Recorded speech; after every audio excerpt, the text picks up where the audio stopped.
हाँ जी। नमस्कार दोस्तों, मैं आपका अपना दलजीत अजनोहा। आज हम आए हैं ऊना में डिप्टी कमिश्नर संदीप कुमार जी से बात करेंगे चिंतपूर्णी मंदिर की व्यवस्था को लेकर कि उन्होंने जो नवरात्रे चल रहे हैं, पिछले कोविड के ना 6 महीने से लोग जो मंदिर से टूटे हुए थे वो आ नहीं रहे थे। इस बार नवरात्रों में इन्होंने कौन से अच्छे प्रबंध किए हैं, कैसे प्रबंध दिए हैं, तो बात करते हैं उनसे कि वो कैसे प्रबंध है, कैसी उनकी व्यवस्था है और किस तरह से लोगों को जो सहूलत जो प्रोवाइड कर रहे हैं वो क्या क्या मतलब इनके इंतजाम हैं, वो बात इनसे करते हैं। सर, आपका स्वागत है हमारे चैनल में। जी नमस्कार। आपका भी बहुत बहुत धन्यवाद और सभी दर्शकों को भी मेरा नमस्कार। जय माता दी। सर, बात हम करेंगे ये जो मंदिर में अभी कोविड-19 के फर्स्ट नवरात्रा था, आज तीसरा नवरात्रा है, तो आपने कोविड के चलते जो अभी कौन से मतलब जो अभी प्रबंध किए हैं उसमें नया क्या किया? जी इस बार जो नवरात्रे हमारे चल रहे हैं और उससे पूर्व भी हमने कोविड-19 जो पेंडेमिक है, जो महामारी है, उसके चलते चिंतपूर्णी मंदिर माता जी के द्वार में और जो और हमारा इंफ्रास्ट्रक्चर है वहाँ पर हमने काफ़ी व्यवस्थाओं में जो चेंज की है। जैसे ही आप चिंतपूर्णी पहुँचते हैं, बिना दर्शन पर्ची के आपको मंदिर में नहीं जाने दिया जाता है। दर्शन पर्ची की व्यवस्था जो है वो हमने पहली बार जो है वो इन नवरात्रों में की है। दर्शन पर्ची हम 3 जगह जो है वो बना रहे हैं। एक हमारी चिंतपूर्णी सदन ADV की बिल्डिंग है, जो हमारा नया बस स्टैंड है, वहाँ पर बना रहे हैं। तीसरी जगह जो है वो एक शंभू बैरियर है, जो चिंतपूर्णी के मंदिर के बिल्कुल नज़दीक तलवाड़ा बाईपास के ऊपर एक सराय है, वहाँ हम बना रहे हैं।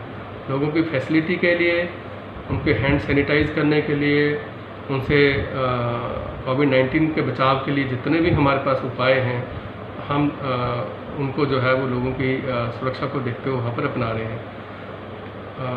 आप देखेंगे कि जगह जगह जो है वो हमने होर्डिंग लगाए हैं कि मास्क पहने, हैंड्स को सैनिटाइज करें, सोशल डिस्टेंसिंग के नियमों का पालन करें। जब आप दर्शन पर्ची लेके जाते हैं तो हम व्यवस्था को देखते रहते हैं कि मंदिर में ज़्यादा लोग इकट्ठे ना हो, तो आपको उस हिसाब से जो है वो दर्शन पर्ची के स्थल से हम आगे मंदिर में जाने देते हैं। सर, अभी आपने जैसे बताया कि नया आपने क्या किया, अभी कोविड-19 के चलते चलते और भी जो सिविल प्रशासन की एज ए DM और आप अध्यक्ष भी हैं और का जो पूरा वहाँ पूर्ण रूप से आपने देखना है, तो अभी आपने कुछ ऐसा किया है जिसपे संयुक्त जो अपने हर्षोल्लास से आती है मंदिर में आने के बाद उनके बहुत सी मतलब अपनी भावनाएं होती हैं, जैसे प्रसाद, झंडा, इस पर कौन सी चीज़ों जैसे आपने उस पर प्रतिबंध लगाया? कि जो कोविड-19 की जो महामारी है उसके चलते ये बहुत ज़रूरी है कि हम एक दूसरे के क्लोज कांटेक्ट में ना आए। उसके लिए सबसे पहली जो मेरी प्रार्थना है सभी श्रद्धालुओं से कि वो सोशल डिस्टेंसिंग को मेंटेन करके रखें, मास्क पहन के रखें, अपने हाथों की साफ सफाई करके रखें। हमने इस बार प्रतिबंध लगाया है कि मंदिर में कोई झंडा नहीं चढ़ेगा, कोई चुन्नी नहीं चढ़ेगी, कोई प्रसाद नहीं चढ़ेगा। ये इसलिए ज़रूरी है कि वहाँ पर चीज़ों का एक्सचेंज ना हो, ना हमारे लोग आपको कुछ दें, ना श्रद्धालु से हम कुछ लें। और कोई बीच में कोई ऐसा व्यक्ति जो आ रहा है, जो लेके आ रहा है, तो वो मंदिर में हम ऑफर नहीं करने दे रहे हैं। उनको लिए हमने बाहर ही जो व्यवस्था बनाई है वहाँ पर हम रखवा रहे हैं, जो श्रद्धा से लेके आ रहे हैं। इसके बाद हमने इस बार पूर्णतः प्रतिबंध लगाया है लंगर भंडारों की व्यवस्था पर। लंगर भंडारे इसलिए बंद करने ज़रूरी थे क्योंकि क्राउड जो है लंगर भंडारों में बहुत इकट्ठी हो जाती है। एक भी संक्रमित व्यक्ति आता तो उसकी वजह से पूरे का पूरा जो ग्रुप है, पूरे का पूरा वो समुदाय जिसने खाना खाया होगा, उनके संक्रमित होने का भय रहता है।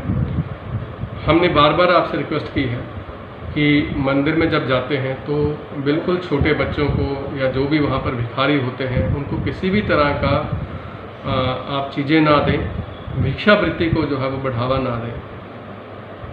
ढोल नगारे जो एक क्राउड के रूप में आप लोग चलते थे, तो उनके ऊपर पूर्णतः जो है प्रतिबंध है। ये प्रतिबंध जो है वो किसी law and order situation point of view से नहीं लगाए हैं, वो इसलिए लगाए हैं कि इस महामारी से श्रद्धालुओं का जो है वो बचाव हो सके। सर जैसे हम मंदिर के प्रबंधों की बात कर रहे हैं, जैसे आपने बताया कि जो लोग वहाँ पे आते हैं उनको कैसे प्रसाद नहीं देना, जहाँ और भी बहुत सी श्रद्धा भावना होती है वो उनको स्ट्रिक्टली बंद किया कोविड-19 के चलते। तो अभी इसी के चलते आपने वहाँ पे स्वच्छता या साफ सफाई का भी ध्यान रखा, तो साफ सफाई के बारे में आपने कौन से प्रबंध किए?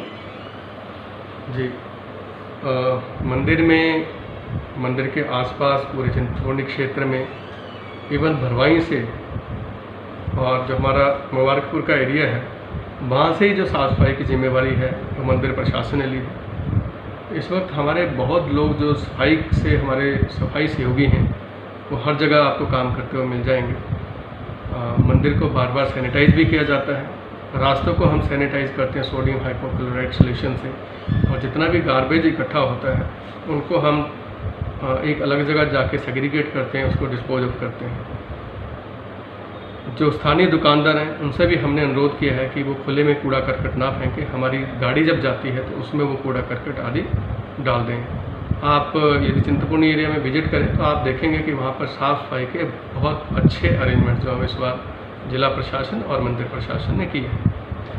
सर अक्सर देखा जाता है जैसे महामाई के नवरात्रि आते हैं, महामाई का वार्षिक मेला आता है, जब किसी तरह भी मेला आता है बहुत से लोग जो होते हैं आते हैं, उन्हीं में से दिव्यांग लोग आते हैं, वो जो पूरी तरह चल नहीं सकते, वो दूसरे कई लोगों की श्रद्धा होती है जैसे वो लेट कर जाते हैं, नतमस्तक होते जाते हैं, उन लोगों के लिए आपने कोई खास प्रबंध किया?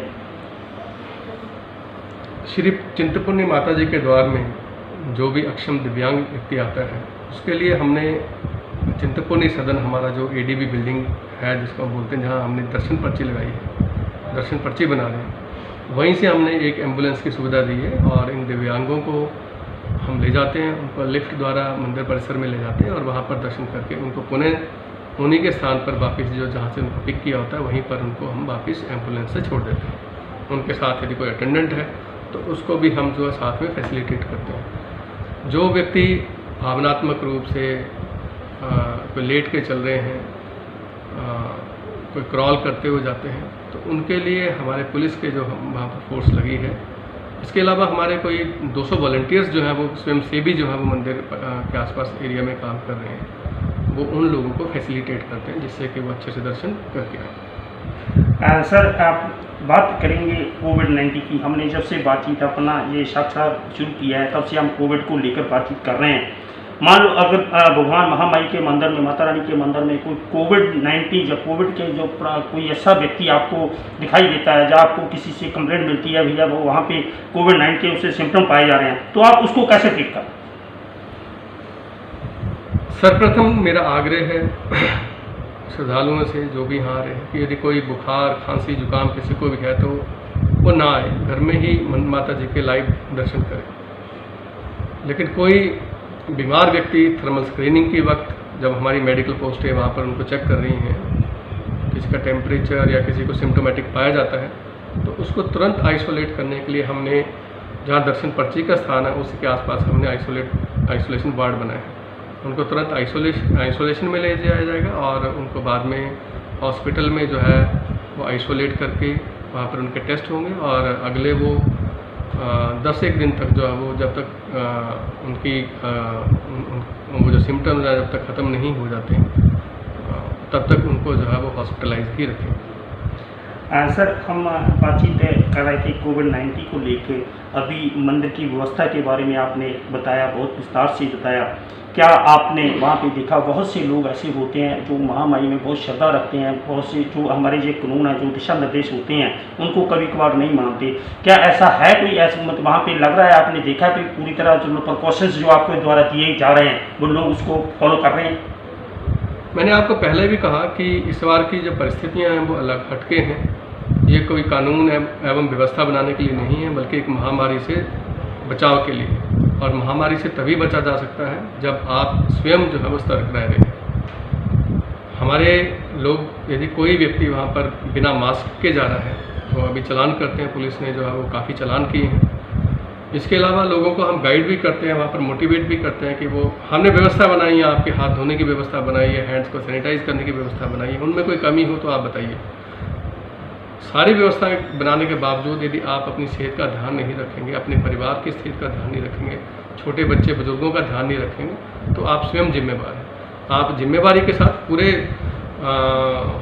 जिसको कहते हैं एंथुजाज्म के साथ जो हम माता जी के श्रद्धा के साथ माता जी के दर्शन करने के लिए आए, लेकिन अपना जो सोशल डिस्टेंसिंग के मानक हैं, फेस कवर लगाने के मानक हैं और जो हैंड सैनिटाइज करके रखने के जो मानक हैं उनकी अनुपालना सदैव करें। सर, बात करेंगे कोविड-19 के लेकर डिस्ट्रिक्ट ऊना की बात करते हैं। आप डिप्टी कमिश्नर हैं, आप यहाँ पे अभी आपके डिस्ट्रिक्ट ऊना में कोविड की क्या स्थिति है? जिला ऊना में जो कोविड-19 के पॉजिटिव केसेस थे वो सबसे पहले आने शुरू हुए थे। 2 अप्रैल को हमारे सबसे पहले केसेज यहाँ आए थे। पूरे हिमाचल प्रदेश में सबसे पहले शुरुआत इंसिडेंटली यहीं हुई थी। उसके बाद लगातार कोविड-19 केसेस के आने का सिलसिला चलता रहा। जिला ऊना की बाउंड्री जो है वो पंजाब के साथ सटी हुई हैं। इंटरस्टेट हमारे 25 बैरियर्स हैं, वहाँ से लोगों का आना जाना, उनको रेगुलेट करना, ये सारा जो है वो लॉकडाउन के पीरियड में लगा रहा। और लॉकडाउन के बाद भी जो है वो धीरे धीरे एक स्टेज्ड मैनर में जो है वो बैरियर्स जो है वो धीरे धीरे खोल दिए हैं। और अभी जो हमारा लॉकडाउन 5th का फेज़ शुरू हुआ तो तकरीबन कोई भी ऐसी व्यवस्था नहीं है जिसके ऊपर प्रतिबंध हो सिवाय स्कूल ओपनिंग के। तो एक चैलेंज थी जिला के पास और जिला के सभी अधिकारियों ने, हेल्थ डिपार्टमेंट ने, पुलिस ने, हमारे रेवेन्यू ऑफिसर्स ने, वॉलंटियर्स ने, समाजसेवियों ने कोविड-19 की चुनौती का जो है वो बड़ी दक्षता के साथ, पूरी क्षमता के साथ सामना किया और धीरे धीरे स्थितियाँ जो है वो इम्प्रूव हो रही। सर, बात करें अभी जो रिलीजियस कार्यक्रम है, धार्मिक कार्यक्रम है, साथ ही साथ 6-7 महीने से पिछले से कोरोना के चलते लोगों को जो शादी या और कोई समागम थे उनमें से काफ़ी लोग परेशान थे। अभी लोग आपके पास आ रहे हैं, सरकार की ओर से क्या प्रावधान है? जो जैसे किसी की शादी है या कोई धार्मिक समागम कराना, उसमें से कौन सी आप उनको नियम व शर्तें बता रहे हैं? कितने आदमी वहाँ पे हो सकते हैं? शादी ब्याह सामाजिक समारोह के लिए या किसी राजनीतिक समारोह के लिए कोई ऐसी परमिशन लेने की आवश्यकता नहीं है। अपितु गवर्नमेंट ऑफ इंडिया ने और हिमाचल प्रदेश सरकार ने भी जो इंस्ट्रक्शन दी हैं उसमें काफ़ी क्लियर किया है कि कितने लोग जो है वो समारोह में शामिल हो सकते हैं। और 15 अक्टूबर के बाद स्टेट गवर्नमेंट ने भी जो है वो अब इंस्ट्रक्शन जारी कर दी हैं। किसी भी शादी समारोह में जो है वो 200 लोग तक जो है वो शामिल हो सकते हैं। आपको परमिशन लेने की ज़रूरत नहीं है, लेकिन जब भी आप समारोह में जाते हैं तो आपको वही सोशल डिस्टेंसिंग का, मास्क का और सैनिटाइजेशन का जो है वो ध्यान रखना पड़ेगा, जिससे कि आप और जिस समारोह में आप गए हैं वहाँ पर अन्य आए हुए मेहमान जो है वो सुरक्षित रह सकें। दोस्तों, ये थे डिस्ट्रिक्ट ऊना के DM mister Sandeep Kumar ji IAS। तो अभी हमने उनसे बात की। हमारा हमेशा ये प्रयत्न रहता है कि हम अपने चैनल के उसी को व्यक्ति को लाएं जो समाज के लिए कुछ करना चाहता हो, या कर रहा हो, या करने की चेष्टा कर हो। इसी के अंतर्गत हम किसी भी विभाग के अधिकारी से बात करते हैं, उन अपने डिपार्टमेंट को लेकर या अन्य डिपार्टमेंट के साथ क्या क्या बात करते हैं, कौन सी सहूलतें देते हैं कोविड-19 के लिए। और खासकर यहाँ हमारा उड़ने का उद्देश्य ये आना था। तो माता चिंतपूर्णी मंदिर में नवरात्रि चल रहे हैं, आज तीसरा नवरात्रा था, तो हम डीएम साहब के पास आए थे। वहाँ के अध्यक्ष हैं, इन्हीं की देखरेख में सभी प्रबंध हुए हैं। इन्होंने क्या जो बताया हम अपने चैनल के माध्यम से हम आवाम तक, लोगों तक, अपने दर्शकों तक पहुंचाने का प्रयत्न करेंगे। होशियारपुर से ये दलजीत अजनोहा।